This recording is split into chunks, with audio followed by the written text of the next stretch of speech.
तमाम महाराष्ट्रातल्या सगळ्या लोकांचा शिवभक्तांचा अपमान झालेला आहे आणि म्हणून त्याच्यामुळे राज्यात कायदा सुव्यवस्था निर्माण होत आहेत, म्हणून त्याच्यावर 505 गुन्हा दाखल झाला पाहिजे भावना भडकवल्याचा.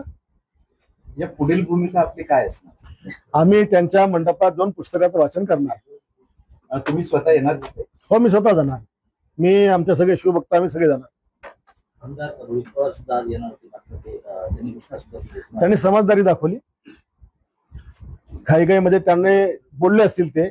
आता त्या दिवशी जे माझ्याकडे रिॲक्शन होत्या रात्री 12:30 वाजता, ते मी घरी पुस्तक वाचताना म्हणजे पाहिल्यानंतर माझ्यासोबत माझी फॅमिली होती आणि मी त्याबद्दल रागात आलो, अत्यंत रागात. कारण शिवरायांचा मी कोणताच विसंगती सहन करत नाही आणि त्या रागापोटी मी त्याला शिवगाळ केली. त्या महिलांबद्दलचा मी ते शब्द त्यांची दिलगिरी व्यक्त केली आणि त्यांच्या म्हणण्याप्रमाणे त्यांनी केसेस दाखल म्हणजे FIR केला.